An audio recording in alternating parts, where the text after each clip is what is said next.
정치 현안 짚어보는 시간입니다. 국민의힘 수석 대변인 허은하 의원 나오셨습니다. 안녕하십니까? 네, 안녕하세요. 반갑습니다. 네, 직접 뵈니까 더 반갑네요. 그러실 거예요. 네. 김재원 최고가 네. 경선 탈락할 때까지 일단 잠정도로 오신 겁니다. 아, 제가. 네. 아, 영광입니다. 김재원 최고님 화이팅. 예. 전 최고님. 예, 전 최고가 경선 탈락하시면 그때 또 다시 생각해 보죠. 네. 누구 지지 선언하신 거 아니요? 아직 아니시죠? 맞습니다. 아, 그렇게 네. 될 수도 있습니까? 예, 아닌 것 같습니다. 경선에서 이기실 거라고 생각하겠습니다. 뉴스공장을 특히 비판을 많이 하셔서 저희가 뉴스공장 비판 많이 하시면 저희 스태프들이 좋아합니다. 왜냐면 청취율 높아져서요? 어차피 뉴스공장 관련해서는 좋은 뉴스가 없기 때문에 뉴스에 나오면 인지도가 높아진다고 좋아하는 방향으로 인성이 발달했어요. 저희 스태프들이. 저는 개인적으로 TBS 이 프로그램을 예전부터 청취를 많이 했었기 때문에 아, 그러세요? 예, 그랬어서 좀 더 이제 공정하고 더 재미있었으면 좋겠다, 유쾌한 얘기가 있었으면 좋겠다라는 좀 심정적인 응원의 것이 있습니다. 국민 속 태우지 마시고. 자, 첫 시간이니까 네. 살살 하시죠 오늘. 어쨌든 저희 스태프들이 매우 의원님을 반드시 섭외해야 한다고 인성이 그쪽으로 발달했어요. 감사합니다. 저희 스태프들이. 스태프들 화이팅. 네, 알겠습니다. 그러면 저희 스태프들이 좀 안 됐죠. 왜요? 비판 뉴스만 보고 있으니까. 자, 아무래도 이제 인사가 지금 화제니까 인사 얘기부터 여쭤봐야겠습니다. 총리 후보자 지명도 화제였지만 어제 한동훈 검사장의 법무장관 인선에 대해서 말들이 많잖아요. 이거 너무 노골적인 인사 아니냐. 코드 인사, 측근 인사, 정신 인사 다 들어가는 거 아니냐. 이런 비판 어떻게 보십니까?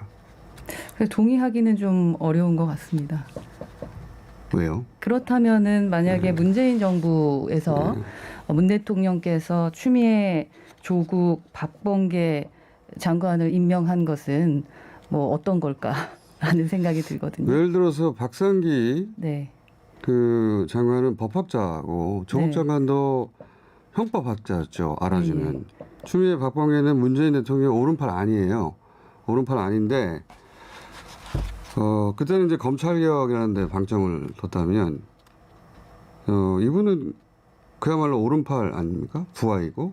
글쎄 저도 한동훈 검사장 만나본 적도 없고 지금 후보 그리고 뭐 여쭤본 적도 없기 때문에 오른팔인지는 저는 잘 모르겠습니다. 오른팔로 널리 알려졌습니다. 네, 근데 뭐 직접 확인하지 않고서는 그건 진짜 뉴스라고 볼 수가 없기 때문에. 그러면 어떻게 확인하시려고요? 지켜보면 알게 되겠죠. 그러면 이때까지 다 오른팔로 사람들이 인식하고 있는데 오른팔 아니시라는 건가요? 아니면 내가 안 봤기 때문에? 이번 1차 내각과 2차 내각은 윤석열 당선인의 그 리더십 그리고 색답게 본인의 그 의지를 보여줬다. 실력 중심으로 내각을 구성한 게 아닌가 하는 생각이 듭니다. 인재를 널리 쓰신다고 했는데 다 부하나 친구나 캠프에서 나온 거 아닌가요? 널리가 너무 적은 거 아닙니까? 그 널리와 주변에 능력 있는 자가 많다면 그것 또한 능력 있는 분이셨던 거죠. 안철수계는 능력이 있는지 없는지는 지켜보셔야 되는 거죠. 그럼 안철수계는 능력 있는 분들이 한 번도 없었던 거예요? 안철수계에 계신 분과 그러니까 저희는 제가 방송에서도 여러 번 말씀을 드렸는데 저희 당 내부의 분위기도 그렇고 이제는 무슨 파 무슨 개가 없어야 된다라는 말을 아주 많이 외치고 윤석열 있고요. 개만 된 거 아니에요 지금? 그리고 윤석열 당선인도 제가 여러 번 뵙고 말씀 나눠봤을 때 느껴지는 점은 실력 위주와 성과 위주의 그 리더십을 가지고 계신 분이십니다. 그렇기 때문에 뭐 안철수계, 윤석열계, 허은하계 이런 게 중요한 것이 아니라 실력이 있느냐 없느냐. 특히 이번 정부의 우리 국민들께서 가장 좀 힘들어하셨던 부분이 무능력에 대한 부분 아니겠습니까? 그렇기 때문에 능력 있는 자들을 내각에 구성하고 국민들께 능력 있는 정부라는 것을 확실히 각인시키겠다라는 그런 의지가 담겨 있지 않나 하는 생각이 듭니다. 어떤 개가 없는 게 아니라 오로지 윤석열계 하나만 있는 거 아니에요? 저도 윤석열 계죠. 왜냐하면은 저희 102명의 모든 의원들은 윤석열 당선인만을 위해서 뛰었습니다. 그렇기 때문에 모든 분들은 윤석열 개다라고 생각합니다. 그러면 개를 넘어섰다거나 널리 인재를 쓴 게 아니잖아요. 그게 널리 인재와 개, 어떤 식으로 꼭 그 프레임 만들고 싶어 하시는 것 같은데 그 개라는 것으로 왜 이렇게 자꾸 생각을 하시는 건지는 잘 모르겠습니다. 널리 인재를 쓴다고 하셨는데 네. 널리 인재가 아니라 뭐 친구가 장관이 되고 부하가 장관이 되고 캠프에 있는 사람만 장관이 되니까 그냥 가까운 사람을 썼지 널리 고루 쓴다는 얘기하고는 안 맞으니까 자꾸 여쭤보는 건데. 그렇네요. 저는 들었을 때도 그렇고 주변의 평가가 그렇게 평가하지 않는데 왜 자꾸 널리 쓰지 않았다라는 부분에 대한 걸 강조하시는지는 잘 모르겠습니다. 주변 분들을 널리 만나셔야 될 것 같아요. 그 외교부 장관 지명자금 박지인 의원이 네. 문제가 있다라는 건가요? 아니요. 뭐 권영세 통일부 장관이 그런 의미가 잘못이 있다라는 아니라 건가요? 다 그냥 옆에 있던 사람들 아니냐는 거죠. 다. 널리 쓴다고 했으니까 널리 쓰지 않는다는 의미죠. 널리 썼는지 안 썼는지에 대한 거는 지켜보시면 될 것 같고 다시 한번 말씀드리지만 1순위는 능력자다. 국민들께 능력 있는 정부의 모습을 보여드리겠다라는 게 우선순위의 목표입니다. 알겠습니다. 예. 수석 대변인이시니까 그 외에 말씀하기는 어렵겠죠. 어떤 부분을 말씀드려야 될까요? 인수위 부분은 뭐 제가 잘 모릅니다. 제가 당내 내용을 좀 더 많이 합니다. 코드 인사, 측근 인사, 정신 인사라고 비판 만약에 야당이시면 하셨을 거예요. 똑같이. 많은 사람들 주변에 있는 사람들만 인사하지 않았냐고 비판했겠죠. 그죠? 근데 그 부분이 그렇게 중요한 부분인가요? 공소장이? 그렇게 지속적으로 오랜 동안 비판했으니까. 아 저희가 예. 비판을 했으니 우리도 똑같이 비판하겠다. 그 장경태 의원이 그런 얘기 하더라고요. 이번에 청문회 할 때 저희가 청문회 때 질문했던 그 질문지 그대로 질문하겠다. 그때보다 더한 거 아닙니까? 문재인 정부 때보다. 문재인 정부는 예를 들어서 본인이 만나본 적도 없는 사람들도 사실은 장관도 임명하거나 요직에 임명하기도 했는데 이번에는 아니잖아요. 글쎄 저는 뭐 그런 부분에 대해서 비판을 한 적이 없기 때문에 뭐 다른 분이 어떻게 비판했는지에 대한 말씀을 자꾸 하시면 제가 할 말이 없고요. 그럼 이건 어떻게 기본적으로 보시나요? 네. 내가 통일부 장관이 됐다. 그리고 뭐 법무부 장관이 됐다. 그러면 거기에 일을 충실하게 해서 국민들한테 만족도를 높여주면 되는 것 같습니다. 그것도 맞는 말씀이시긴 한데 애초에 인사 기준을 널리라고 하셨으니까 당연히 여쭤볼 수밖에 없죠. 어떻게 그냥 넘어갑니까? 저는 네. 당선인께서 널리보다는 능력이라고 실력 위주라고 말씀하셨던 것만 기억이 나기 때문에 당선자 옆에 몇 명만 실력 있을 리가 있나요? 대한민국에. 장관이 숫자가 몇 명이 없기 때문에 그렇게 느끼시는 것 같고요. 널리 했을 때 뭐 많은 분들을 장관으로 모시면 좋겠지만 장관의 숫자가 많지 않죠. 그 몇 명 한 것 같고 자꾸 그쪽으로 말씀하시는 의도 파악이 좀 잘 안 되는데요. 장관이 대표하지 않습니까? 행정부를. 그럼요. 그러니까 장관 후보자들한테 묻는 건 너무 당연하죠. 그러니까 지금 권영세, 박진, 한동훈 이분이 무슨 법무부 쪽에서 일을 안 하셨던 것도 아니고 그리고 다른 분들이 잘못된 분들이 있나요? 요거는 이제 여기까지만 하겠습니다. 똑같은 네. 얘기 반복이니까. 네. 당선자가 박근혜 전 대통령 찾아간 거 있지 않습니까? 예. 근데 이제 유영하 변호사가 맞이하셨잖아요. 그럼 유영하 변호사가 근데 마침 이번에 출마했지 않습니까? 그러면은 유영하 변호사에게 당선자가 힘을 실어주는 것처럼 보이잖아요.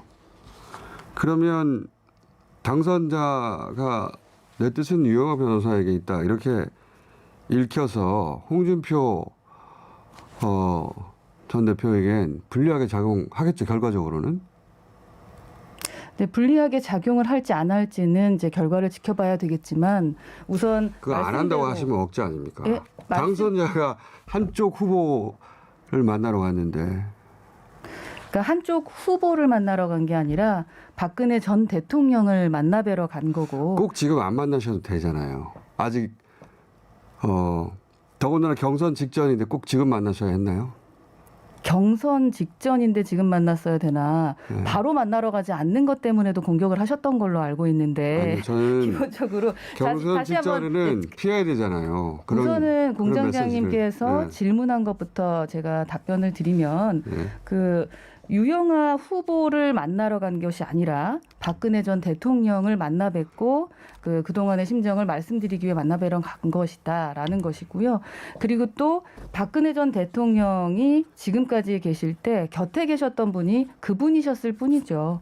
그랬기 때문에 당신은 오지 마세요라고 말하기는 상당히 어려웠을 겁니다. 하지만 말씀하셨던 대로 아마도 오해를 불러일으키거나 또 다른 경선 후보자들은 조금 불공정한 거 아니야 라고 생각하실 수도 있겠죠. 하지만 상황에서 박근혜 전 대통령을 만나 뵈러 가지 않는 것 또한 이것 또한 문제가 될 수 있기 때문에 만나 경선 뵈러 끝나고 간 만나 거라고 뵈러 가시면 생각합니다. 되죠. 아직 시간 많은데 경선이 곧 있는데 왜 굳이 곧 경선 직전에 만나야 합니까? 거기 유영아 변호사가 있을 게 뻔한데.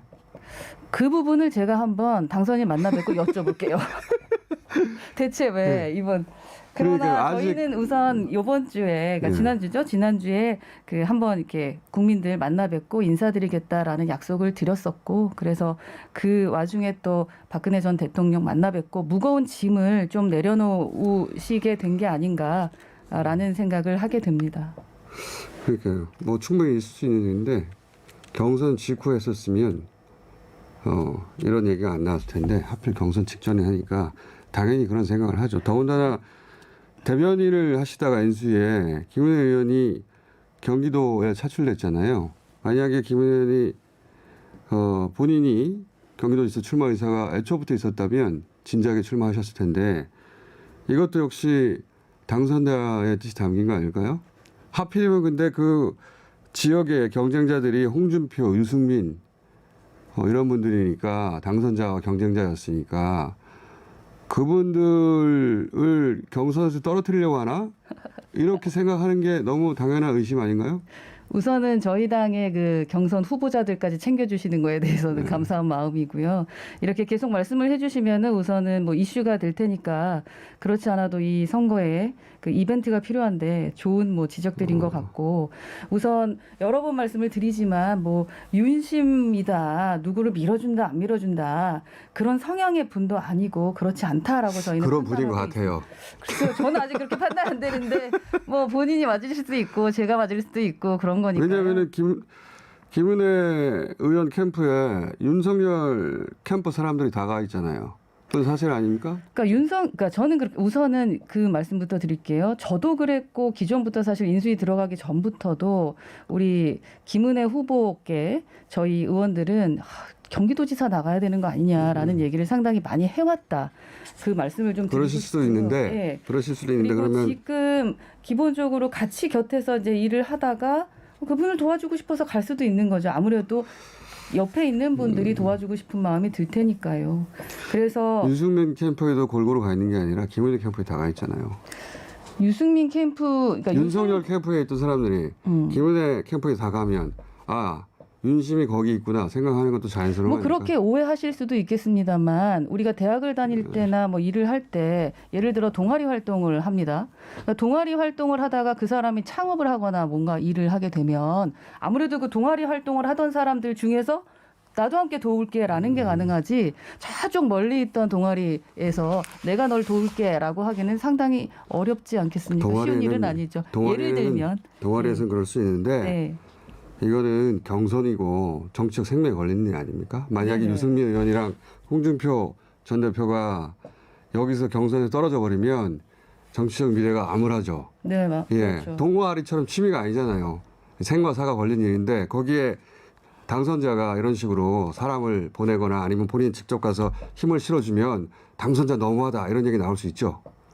근데 여기 처음부터 지금 완전 규정을 지으셨잖아요. 그렇게 보이니까. 당선자가 지목을 해서 당선자가 내렸다라고 하는데 그 자체가 사실이 아니라는 말씀을 드리는 겁니다. 입증할 수는 없는데 예, 네, 그렇게 입증할 수 없는 걸 갖고 자꾸 진짜인 것처럼 말씀하시면 안 된다는 거죠. 그러니까 가짜 뉴스가 양산되는 거죠.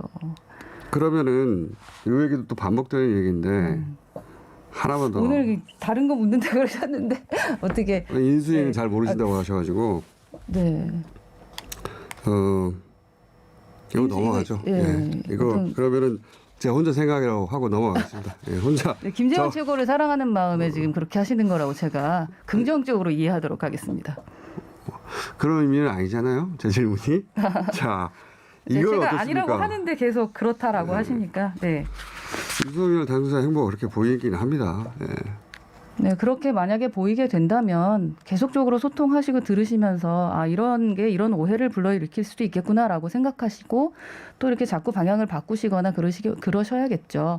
하지만 지금까지는 저희는 그렇게 판단하고 있지는 않습니다. 알겠습니다. 하나만 더 줘봐야 될까요? 오늘 첫 시간이라 오늘 좀 짧습니다. 다음 주도 나오실 테니까. 예. 그 민주당에서는 소위 검수완박 또는 뭐 수사권 정상화, 선진화 여러 네네. 표현을 쓰고 있습니다만 당론을 정했지 않습니까? 국민의힘에서는 어떻게 저지할 수 있을까요? 뭐 방법을 아시겠지만 저희는 현재로는 저지할 수 있는 어떤 법적 절차는 필리버스터밖에 그렇죠. 없죠. 예. 그래서 막 밀어붙이게 돼서 법안을 통과시키려고 한다면 아무래도 필리버스터를 시작을 하게 될 것 같고요. 저는 그 전에 우선 그 문재인 대통령께서 거부권 행사를 해주셨으면 좋겠다라는 생각이 듭니다. 왜냐하면 현재 민주당 내부에서도 반발이 있고 또 물론 이제 다수결로 그 전원 뭐 찬성을 했다 마지막엔 그렇게 나와서 좀 아쉬움이 있습니다만 민주당만 빼고 모두 다 지금 너무 서두르는 것이다. 민변에서조차 그렇게 얘기를 하지 않았습니까? 그래서 이게 한 달 안에 해결될 부분은 아니다. 국민을 위해서라도 대통령께서 거부권을 행사해 주셔야 되지 않을까. 예, 저희에겐 지금 힘이 없어서 대통령께 말씀드려 봅니다. 촉구드립니다. 근데 한 달 있다가 만약에 말씀하셨듯이 숙고하여 서너 달 정도 있다가 해라. 더 논의해보고. 그러면 윤석열 그때 대통령은 거부권 행사하겠죠. 그래서 통과될 일이 없는 거 아닙니까? 지금 이 검수완박, 검찰 수사를 완벽하게 뭐 없애는 부분에 대해서는 절차가 필요하지 않겠습니까? 완벽한 뭐 예를 들어 그 주장하고 계시는 게 수사청이라는 건데 수사청이 완벽하게 설립이 된 다음에 일을 하자라는 거 아니겠어요? 그런 부분이 진행이 됐을 때 문제가 없다고 하는데 거부권 행사를 하진 않겠죠. 지금은 절차적으로 문제가 있기 때문에 서둘러서 진행하는 것에 문제 제기를 하는 것이다라고 한 달만 말씀드리고 지나면 싶습니다. 대통령 거부권이 윤석열 대통령이 있기 때문에 한 달만 버티려고 하는 거 아니에요? 거꾸로? 그거는 민주당 관점이죠. 한 달 안에 거부권 행사를 못하는 이 기간에 원하던 것을 하겠다라고 하면서 밀어붙이기를 하고 계시는 거고 저희는 그렇게 생각하지 않습니다. 다시 한번 말씀드리지만 대한민국을 다시 능력 있는 대한민국으로 만들겠다라는 것이고 국민들이 왜 정권 교체를 이렇게 빨리 하려고 했는지에 대한 부분 그 부분에 대한 것부터 차근차근 해결해 나가겠다라고 하는 거기 때문에 민주당 내에 합리적인 분들과 잘 대화를 하면서 정상으로 돌리는 것이 우선순위다라고 생각합니다. 알겠습니다. 수석 대변인이어서 역시 유려한 화법 다음 주에 또 모시겠습니다. 생각해 보겠습니다. 자, 국민의힘 허은하 의원이었습니다. 감사합니다. 네, 감사합니다.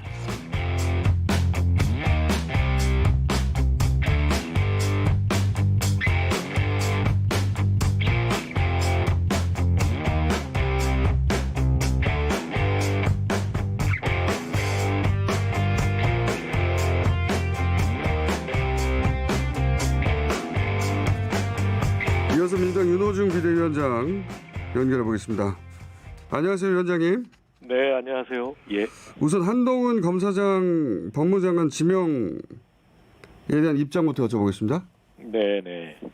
한동훈 검사장을 법무장관에 임명하는 저희 뭐 국민 심지어 검찰 안에서도 놀랐을 텐데요.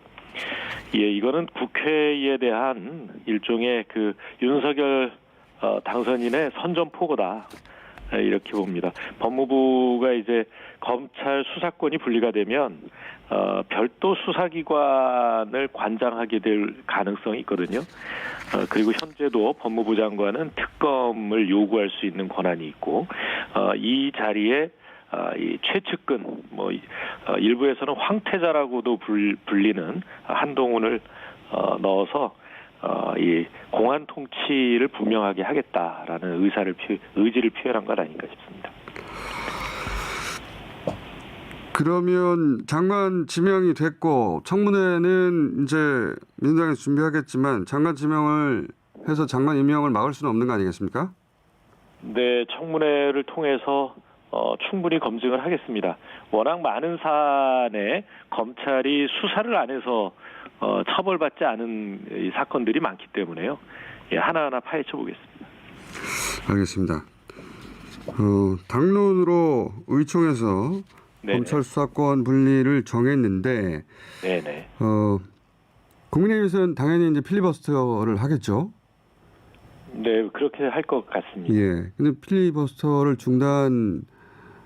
하게 만들려면 180석이 필요한데 지금 무소속까지 해도 2석이 부족하지 않습니까? 그런데 그러면 정의당의 협조가 필요한데 정의당은 협조하지 않겠다는 입장을 냈어요. 어떻게 하실 생각이십니까? 네, 지금까지 그 국회의 관례를 보면 선례가 있습니다. 작년인가요? 작년에 필리버스터를 저희가 예. 이 180석 연서로 예. 이 중단을 시켰고요. 이게 네. 이제 한 예고. 그다음에 20대 말에는 임시국회 회기를 단축해서 필리버스터를 종결을 시킨 사례가 있기 때문에 이런 국회의 선례들을 잘 참고하겠습니다. 그런 선례 포함해서 여러 가지 전략을 구상하신다는 말씀이시죠? 네네. 예. 정의당과는 이 사안에 대해서 따로 논의를 해보셨나요? 제가 직접 한 것은 아니고요. 원내대표가 이 논의를 한 것으로 알고 있습니다. 정치개혁법 등과 포함해서요. 네. 근데 이제 이 수사권 분리에 원론적으로는 찬성하는 네네.